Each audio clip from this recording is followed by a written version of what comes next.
Bonjour à tous et bienvenue dans ce nouveau podcast. Aujourd'hui, j'aimerais aborder la notion de masque de souffrance. Alors, ce matin, je me regardais dans la glace et je me suis dit, tiens, tu as bonne mine ce matin. Et là, je me suis dit, tiens, ça fait longtemps que je ne me suis pas dit ça.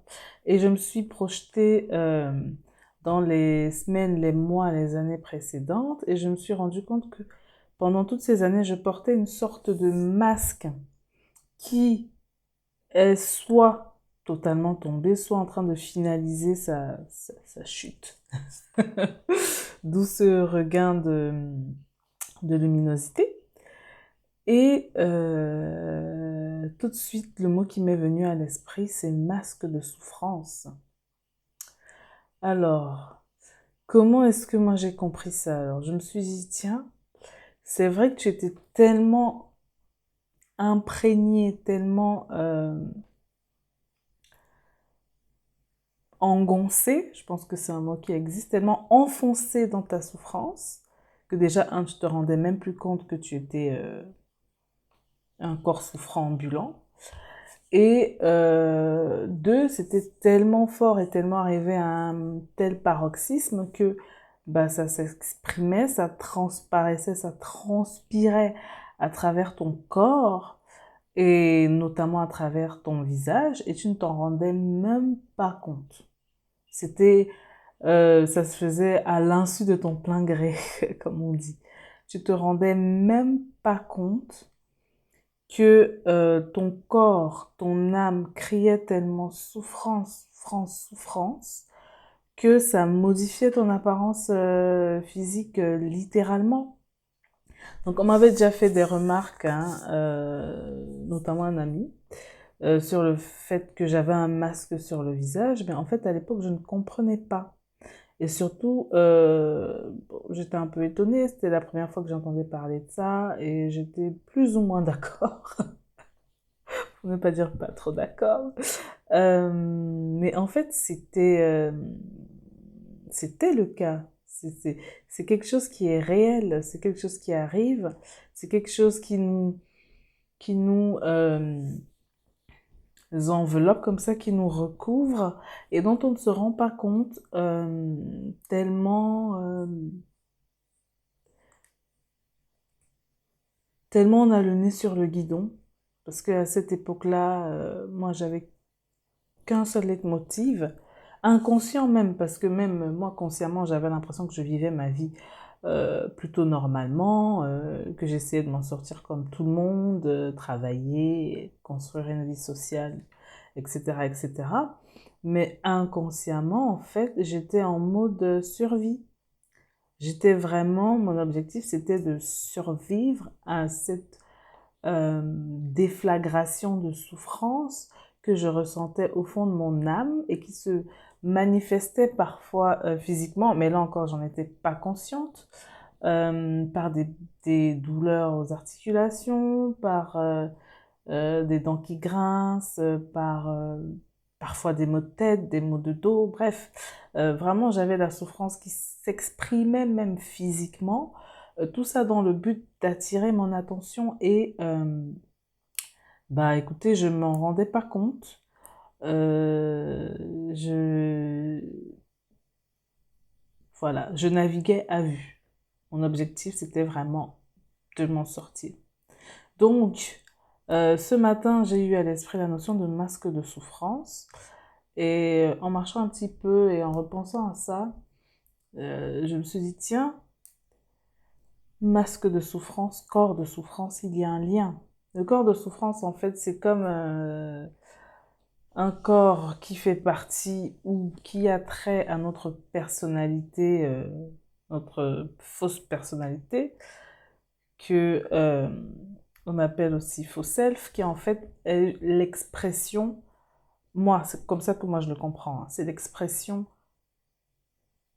parfaite de notre humanité dévoyée. C'est-à-dire qu'on n'exprime que la souffrance, on fonctionne en grande partie avec le corps émotionnel et on est souvent pour ne pas dire toujours pour certaines personnes, en mode réactionnel. Un exemple. Par exemple, vous avez un ami ou une connaissance qui organise une fête ou une sortie et ne vous convie pas. Pour X ou Y raison, la personne a ses raisons. Cette personne ne vous convie pas. Vous apprenez la nouvelle un jour par hasard. Et tout de suite, au lieu de prendre du recul et de vous dire, ok, bon, est-ce que j'ai vraiment des liens très profonds avec cette personne qui justifieraient le fait que systématiquement, quand elle fait une sortie, elle m'invite? Ou est-ce que la circonstance là était pertinente? Enfin, est-ce que ma présence était pertinente pour la circonstance? Ou tout simplement, est-ce que ça fait pas des mois qu'on ne s'est pas parlé et du coup, loin des yeux, loin du cœur, au lieu de prendre un petit peu de recul et d'essayer de comprendre le pourquoi du comment, tout de suite, on rentre dans l'émotionnel, on exprime sa blessure de rejet selon son intensité, selon l'intensité de l'ouverture de la plaie, et on reste dans l'émotion. Oh, comment c'est possible? Comment on peut faire ça? Quand c'est moi, je l'invite toujours. Pourquoi?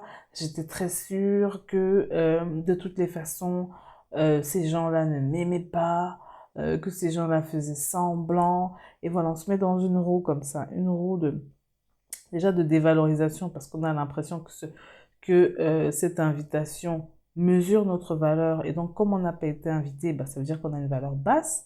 On est dans une posture d'autoflagellation, parce que on se dit tout ça, mais on se dit aussi, mais qu'est-ce que j'ai fait de mal? Pourquoi les gens, ils me comprennent pas?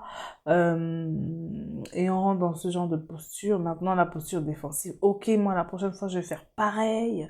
Je vais plus jamais l'inviter, etc., etc. Bref, on est dans la réaction. On a activé une souffrance et tout ce qui découle derrière, c'est une souffrance, une blessure. Et tout ce qui découle derrière, c'est la réaction par rapport à ce que par rapport aux émotions que cette réactivation provoque chez nous.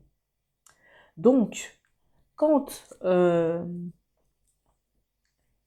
quand en fait l'âme qui est venue quand même dans un but, elle n'est pas venue pour, entre guillemets, se faire chier, excusez-moi l'expression, tout le long de la vie. Elle n'est pas venue pour être tout le temps dans l'émotionnel à tort et à travers. Elle n'est pas venue pour être tout le temps dans la souffrance. Donc quand elle en a marre ou quand elle estime qu'il est temps que cette souffrance-là soit évacuée, transmutée, et qu'il est temps de passer à autre chose pour continuer sur le chemin, et bien elle va commencer à vous envoyer des signes. Au début, c'est assez doux. Voilà. C'est des petites sensations comme ça, des petits... ouais, je me sens pas bien, je sais pas pourquoi. Et bien entendu, au lieu d'avoir tendance à aller regarder à l'intérieur pour comprendre ce qui se passe, on va tout de suite chercher quelque chose qui va nous aider à nous distraire de cette sensation, alors que là, c'est un message qui nous est envoyé et tu ne te sens pas bien. Essaie de comprendre pourquoi tu ne te sens pas bien, en fait. C'est pas la peine d'aller mettre un film, une série, de t'enfiler 10 000 glaces en te disant, ok, ça va me faire du bien, parce qu'en plus, ce pansement, il sera temporaire, il sera passager. Tu ne te sens pas bien. Pose-toi, prends le temps, rentre en toi, aie le courage, parce que parfois ça fait peur, aie le courage et demande-toi pourquoi je ne me sens pas bien. Donc, ça commence comme ça un petit peu doucement. Ensuite, un jour, on commence à avoir des douleurs qu'on n'a jamais eues, on ne comprend pas pourquoi. Moi, dans mon cas, c'est une douleur au genou. Je sais même plus si c'est le gauche ou le droit, parce qu'après ça a pris les deux genoux, mais bon, voilà. On se demande, ouais, mais pourquoi j'ai mal? J'ai pas fait de gestes bizarres, j'ai jamais eu mal. J'ai toujours eu une santé plus ou moins infaillible, mis à part, moi personnellement, mis à part mon problème de lunettes. Moi, j'avais une santé de fer avant. Maintenant, j'enchaîne un peu les petits bobos, mais bon, c'est parce que c'est parce que j'ai tardé à me mettre à l'écoute de mon corps et de mon âme. Donc ça, c'est une parenthèse. Donc, après, ça s'exprime physiquement. Donc les petits bobos, les, euh, les petites douleurs par-ci, par-là. Au début, c'est passager. Ça s'installe pas. Mais au fur et à mesure qu'on tourne la tête, au lieu de regarder, d'essayer de comprendre ce dont il s'agit, ben, ça commence à s'installer petit à petit. Ça devient une douleur plus ou moins chronique. Parfois, ça dégénère complètement chez certaines personnes. Ça, c'est pour la partie physique. Vous pouvez aussi avoir des warnings externes. Vous commencez à avoir des soucis, peut-être au boulot, ou des petits bobos, là, des petits tracas de la vie de tous les jours qui se répètent comme ça, comme ça, comme ça. Et vous comprenez pas. Jusqu'à ce que vous ayez des gros blocages. Moi, j'en ai eu deux, trois, des gros blocages que j'ai réussi à débloquer parce que, bon, j'ai accepté au bout d'un moment que j'avais besoin d'aide, que j'arrivais pas à gérer la situation toute seule et que de toutes les façons, je pense que j'avais programmé euh, la survenance de ces aides-là sur mon chemin. Donc vous avez ces manifestations-là et plus vous allez tourner la tête, faire semblant de ne pas voir, jouer à l'autruche, plus ça va s'amplifier, plus vous allez être dans le mal-être, plus vous allez exprimer votre souffrance. Et donc, selon moi, à partir du moment où la souffrance se voit, s'installe de manière permanente, même sur votre visage, c'est-à-dire que votre expression est un petit peu comme figée dans la souffrance, hein, un petit peu comme si, vous voyez la légende de Méduse là, où, voilà, vous êtes, vous êtes, vous êtes statifié. Au fur et à mesure, j'ai un petit peu perdu le fil, au fur et à mesure, quand ça va atteindre son paroxysme, donc, ça va se mettre là en permanence sur vous. Et donc, vous allez évoluer, vous n'allez pas comprendre pourquoi. euh, Parfois, c'est comme si vous repoussiez les gens, ou parfois, bah, les gens, ils veulent plus trop vous côtoyer parce qu'ils trouvent que vous êtes éteinte, et c'est vraiment le cas. C'est littéralement le cas. Euh, il y a plein de choses qui vont se passer, en fait, et vous allez vous dire, ok, je comprends pas, je fais des efforts, je suis quelqu'un d'à peu près normal, en tout cas, j'aimerais être quelqu'un d'à peu près normal, j'essaie de me conformer à la société, mais il y a toujours quelque chose qui cloche. Qu'est-ce qui se passe? Et donc, mon message aujourd'hui, c'est vraiment de vous inviter à prendre le temps. Prendre le temps de déjà de vous analyser, d'essayer de faire une rétrospective de comment vous étiez quand vous aviez vraiment, même physiquement, hein. Moi je parle surtout du visage parce qu'après prendre du poids et tout ça, ce sont les choses de la vie, ça arrive. Quoique ça peut aussi faire partie de l'expression du corps de souffrance, l'expression physique, entre autres. Euh, mais vraiment, prenez le temps de faire une rétrospective comme ça et d'essayer de comprendre à quel moment vous avez commencé à basculer et de percevoir à quel stade vous êtes de la dégringolade. Parce que il s'agit de dégringoler, oui, mais pour mieux remonter. Le but, c'est pas de dégringoler à l'infini. Au bout d'un moment, on doit pouvoir soit se raccrocher aux parois et se dire, ok, là c'est mon point zéro, moi je vais aller jusqu'au bout, soit arriver au fond, donner un coup de pied et remonter. Dans tous les cas, le but c'est de remonter et de retrouver son glow, de retrouver l'expression totale et entière de sa lumière. Donc, prenez le temps, posez-vous, ayez le courage d'aller au fond de vous, euh, pour essayer de voir s'il y a quelque chose qui a changé, comprendre le pourquoi, les impacts sur votre vie de tous les jours, sur vos aspirations, vos projets, vos espoirs, et de vous dire, ok, là, je sens qu'il y a quelque chose qui ne va pas. Alors, j'ai plusieurs options. Un, je fais rien. Euh, je, comment on va dire? Je joue à l'autruche. Ou alors, je demande de l'aide. J'essaye de me faire aider.